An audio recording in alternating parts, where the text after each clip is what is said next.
Minsan hindi ko ma-organize yung thoughts ko. Sa pagsusulat ko, ang bilis, ang dami kong nasa isip eh. Hindi ako katulad ng iba, walang ganito. When did you first know that you had neurological condition? May mga times na nangaasar sa harap ng mukha ko. Upper hook straight leg, di ka sa akin talaga, wala akong pakialam. Paano mo siya nagustuhan? Nanligaw ba sa'yo? Ako nanligaw. Well, hindi ko naman po siya siseryosohin. Parang okay lang. Parang wala lang. Natitrigger ka ba sa kanya? Sometimes. O siya tinatali mo? Siya na lang po tatay.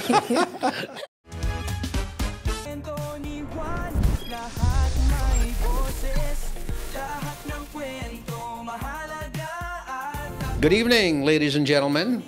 I'm kind of lonely today because my lovely co-host isn't around. I think she's recuperating from an injury that she had while she was working for the company that she regularly works for. But I wish you, beautiful Francesca, a speedy recovery. We need you here, okay? We need your beauty. Welcome back to Kwento Juan, ladies and gentlemen. Everyone, today we have a truly special guest with us, JJC, that's his initial. Jerome Hugueta Concepcion, or better known as Kuya Jom. He's here to share his story, a story of resilience, strength, and living life to the fullest. Why do I say to the fullest? Well, Kuya Jom lives with the Tourette syndrome, a neurological condition that presents very unique challenges. But more importantly, he's here to show us how those challenges do not define him, how he navigates his life daily, and how he turns obstacles into opportunities. So without further ado, please welcome Kuya Jom in our podcast.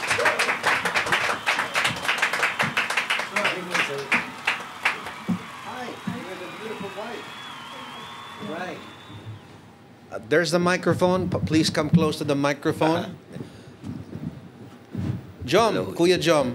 Yes, sir. So, ngayong araw na to, mas matanda ka sa akin kasi tatawagin kitang Kuya Jom. Sige po. Ikaw naman si ate.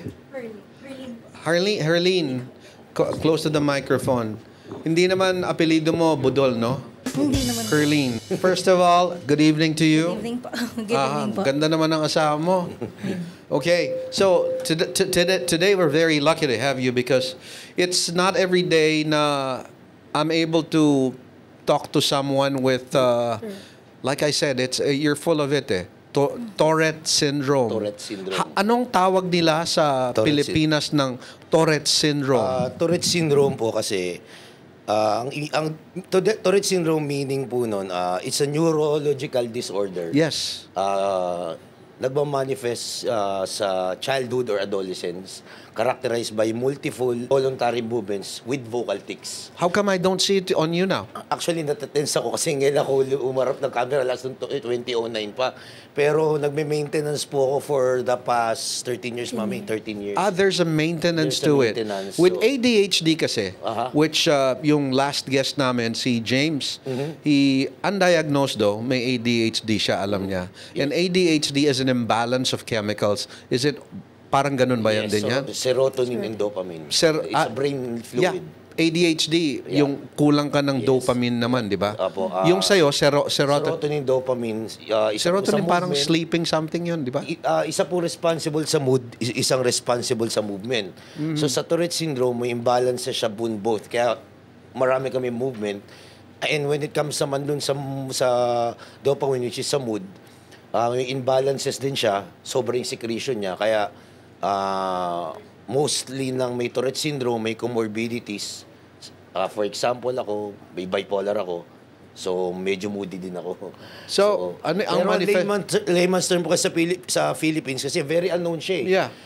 Pag usual sa Philippines, dalawa lang sasabihin. Pag, uy, galaw ng galaw, number 1, sasabihin sa'yo, uy, mannerism. Kasi nung malita ko, sabi sa akin, mannerism eh. Doon ako lumaki. Nag-manifest ang movement disorder ko, 7 years old. What, 7 years old? So may mannerism daw ako, sabi ng parents ko. Parang twitching, yung Michael Jackson?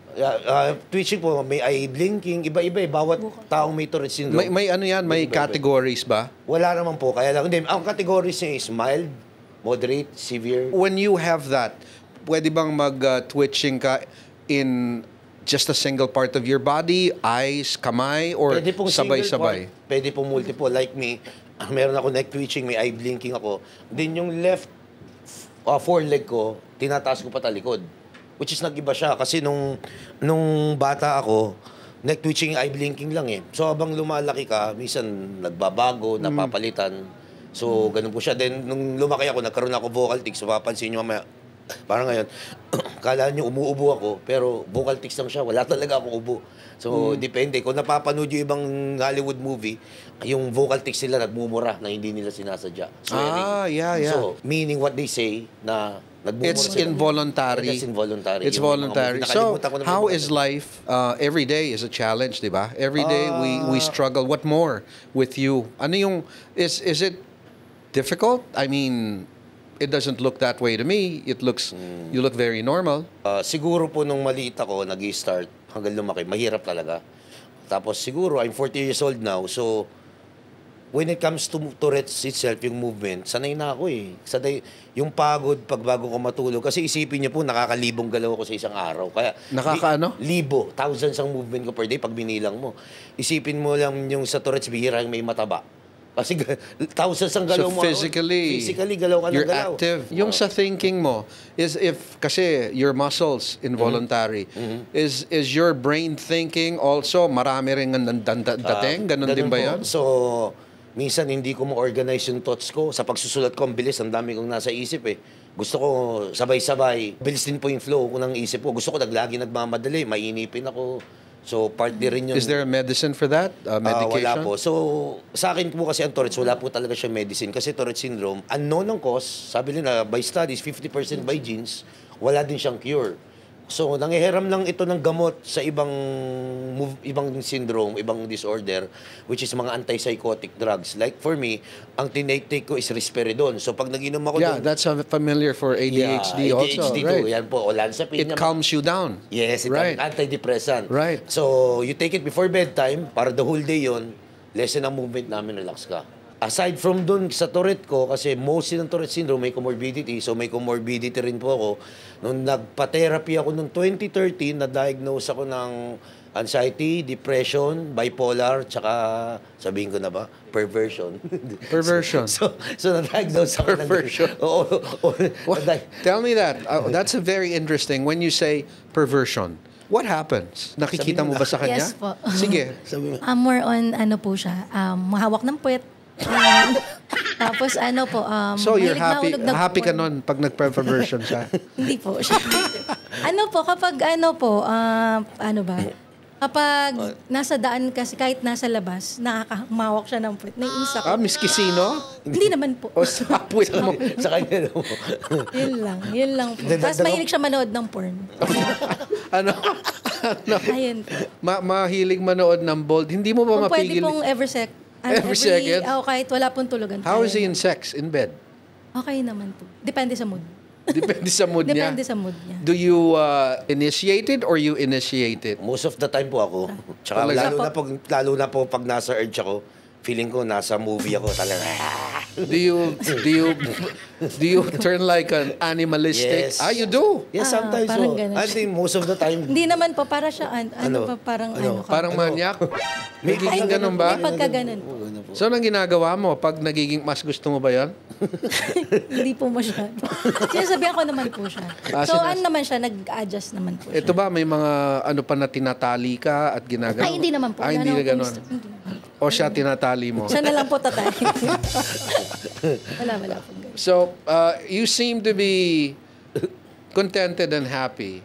Are you? Or behind that contentment, there's an issue or concern? Meron din po. Kasi Yeah. syempre mostly naman sa buhay mag-asawa, meron naman din po. Okay. But of Lalo course, na kapag- hindi easy siya, di ba? I mean, not at all. So- Pero syempre, nurse po kasi ako eh. Okay. So, mas ano That po. helps. Yeah, that helps po. Sabi ko nga po, wala magtsatsaga sa aking asawa. Tanggap ko na yun, siya lang. because on my way here, when I heard about that na may asawa ka na, nalaman ko pa, ang ganda-ganda. Sabi ko, how are you able to manage? How do you remain loyal? Prayers lang po. Di ba? You must be... Or 15 years na po. Di ba? Does he bring anything to the plate, to the table also? Do you work or what? Yeah. What do you do? Meron po akong construction company in partner with my uncle. Tapos may mga sidelines po, mga ganun. When did you first know that you had this condition, this neurological condition? Nung 7 years old po ako, meron akong eye twitching, tsaka neck movement. So, sasabihin especially my mother, tigilan mo yan, mannerism yan. So 3 years old? 7. 7 years old. Tigilan mo yung mannerism yan. Tapos naiinis yung parents ko. Yung father ko para naiinis, especially my mother. So, hindi niya matanggap na meron akong ganito sakit kasi hindi nga naman normal sa paningin. So, pupunta kayo ng grocery, pag gumalaw ka, kuruting ka, pag ano. Hindi kita isasama sa gatherings kasi may ganyan ka, nakakahiya. There was a time na, how many times, na para hindi ako gumalaw, patatayuin ka sa corner of the house, bawal kang gumalaw for 30 minutes. Pag gumalaw ka, may hampas ka na sinturon, bakil na sinturon, may palo ka, may mga ganon. So minsan may mga tama ako. Tapos darating yung father ko kasi, sabihin natin hindi siya maayos na husband pero he's a provider, napakabait niya sa mga anak niya. Kasi mangiinom lang siya. Lalabas gigimik inom. Pag uwi lasing, mag-aaway sila ng mother ko. Bakit mo ginanyan si Jerome yung anak mo? Bakit mo ganyan? Away sila ganun. So ganun nangyari. So later on, namatay hanggang lumaki-laki ako. Hindi pa rin namin alam kung anong meron dyan. Ako sabi ko sa sarili ko, ipit ganun, hindi ako katulad ng iba, walang ganito. Sabi ko, siguro ngayon lang to. Baka pag lumaki ako, mawawala to, magiging normal na ulit ako. Kasi hindi namin alam eh. Tourette syndrome is very unknown in the Philippines eh. Hanggang dumating yung point nung high school pa college na ako, parang may nagsabi, Tourette syndrome yan. Dalhin mo sa neurologist. Dinala ko ng father ko kay Dr. Rapi Ebanico ng Makati Medical Center. Na-diagnose ako ng Tourette syndrome. So, ginto. Nagbigay ng lessons and teaching sa mother and father ko. So, natanggap na nila. So, ganun na nangyari. Tapos, yun na. Hanggang sa pagkabata ko, sa high school naman, outside the family, hindi mawawala kasi may mga pagtatawanan kayo. The school that you go to, was it a specialized school or no? Yung school po namin is St. Anne de Popre School. Private school siya. May normal, tsaka may special. Pero hindi ako dun sa special. Normal ka? Opo. Napupunta ako sa special sometimes. Kapag halimbawa po, makikipag-away ako dun sa normal school, tapos dadalhin ako sa special school ng 2 to 3 days para parusahan. Minsan, hindi ka makaka-cope up dun kasi, sorry, pero minsan, talagang ikaw yung doon, normal kasi di mo sila pwedeng patulan, maninibago ka rin. Kaya lang there was a time minsan, harapan, asarin ka nila. Kasi 13 years old, nag-martial arts na ako dahil ang father ko karate do eh. So, nag-trackma ako, nag-arnis ako, nag-aikido. Did this help you? I mean, in your... Relax. Opo, nakaka-help siya. Then, nag-ganon ako dahil sa self-defense. So, may mga times na nangaasar sa harap ng mukha ko. Yung babastos. After yung straight leg kick sa akin talaga, wala akong pakialam. Nung namatay yung father ko, yun yung pinaka-depression na mahirap sa akin. But during the time na nawala ang father mo, wala na yung mom mo? Yung pa pala, hindi ko na kwento. Iniwan kami ng mother ko for 9 years. So kami ng father ko ang tumayo sa 3 kapatid ko. Okay. So, Where did your mom go? other family, nagka-boyfriend siya. Okay na kami naman po ngayon, sir. I mean, yung mga past na nagawa niya, tapos na napatad ko siya. For the sake of my story, para lang alam na lahat din. So, naghiwalay sila ng papa. Meron siya ibang family na doon kami kay papa. So, father ko, kami na father ko yung tumayo sa 3 young. Why do you think your mom left? Was it because of you or because of your dad? Her reason was because of my father. The way my father was treating her. Mag-asawang dahilan yan eh. Kaya lang, the moment na iniwanan mo yung father ko, iniwanan mo na rin kami. Ganun kasi, di ba, dapat mag-asawa kayo, hirap at ginawa eh. Hindi naman siya sinasaktan physically ng father ko eh. Although, naririnig ko noon, minumura siya, nagsisigawan, ang mother ko naman lumalaban din naman. May mga times na mother ko pa ngayon nanununtok sa father ko eh. Dahil siguro sobrang away na nila. So, iniwanan kami. So, lumaki kami sa father ko for 9 years. Where do you hold your love for your dad? Talagang never left you? Iba po until now, sobrang talaga eh, papas boy ako eh. Tsaka simula nung maliit pa ako ng high school, yun pa, tinotolerate niya ako kasi medyo pariwara nga ako. Sumali ako ng gang, sumali ako ng fraternity. Why did you join the gang? Because with your condition already, para meron kang grupo to save you or what? Not because of my condition, kasi uso po nun na barkada, uy, masaya dito, magbibilyar, gigimik, kailan sali ka muna sa fraternity na para may barkada ka. Hindi ka ba ostracize yung parang hindi normal ang movement nito, baka sabihin ganito tayo, hindi po. naman. They accepted you. They accepted me, the gang fraternity, So, they accepted you me. belong to that Yes, gang. until college nga po, naging active pa ako sa Mapue. How are they now? Are they still your friends? Yes, yung iba po, may contact pa rin ako. Kasi nakikita kami, nagkaka-reunion. Yung iba naman, hindi ko na rin alam. From your point of view, paano ka nakakakuha ng what is a good friend? What is a friend for you? Ngayon po, iba na meaning ko. Kasi dati, yung friend, sasabihin, alam naman natin ang hirap at ginhawa sa yung kaibigan mo. May pera, wala. Kaya lang, how many times na, siyempre, dumaan ako sa Middle Ages, nagkaroon ka ng kaibigan, nakasosyo mo sa negosyo, nakasama mo sa away. May mga iba dun talaga na nagsosyo kayo sa negosyo. Tapos sa huli, ikaw sisisihin, maghiwalay kayo. Po, hindi kaibigan to. Pero nung sarap, andyan sila. Nung hirap na, wala sila. Kaya ngayon, sabi ko, hindi na ako makikisama. Ayoko na nga. Sabi ko, dumating ako sa point na wala na akong tiwala sa word na friend eh. So ngayon, wala nang 10 yung pinapakisamahan ko talaga. Parang tingin ko na lang, sige, sama tayo, bilyar tayo, inom tayo, gimmick tayo. Para bang ang hirap Okay ng magka-friend at the same time, isama mo sa business? Po, hindi, Diba? business, saka kung ito nga lang eh, konting halaga eh. Paano pa kung family ko, may pupuntahan ako, iiwanan ko, or yung malalim na bagay, hindi mo man pagkakatiwalaan talaga kasi, di ba? Oo, kasama mo dati, talikuran kayo sa suntukan, may marami kayong kaaway. Doon eh, pero... Mahirap, Mahirap po eh. Pero ngayon talagang, kung mayroon ako, pag may bagong nakikilala ngayon, okay, kaibigan tayo. Kung may pag-uusapan tayo, negosyo, okay ka open, sige, okay. Kung hindi, sige, magkainuman na lang tayo. What is your most cherished possession physically? Yung hindi yung sa pamilya.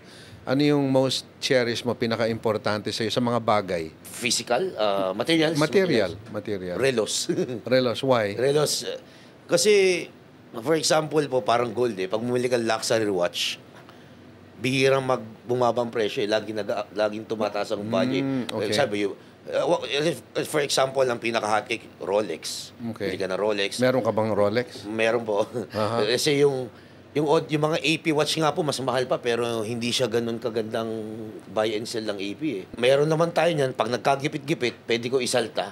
Ano yan eh, luxury din yan na may ko-convert natin para may bili natin ng pagkain, may kuha natin ng bahay.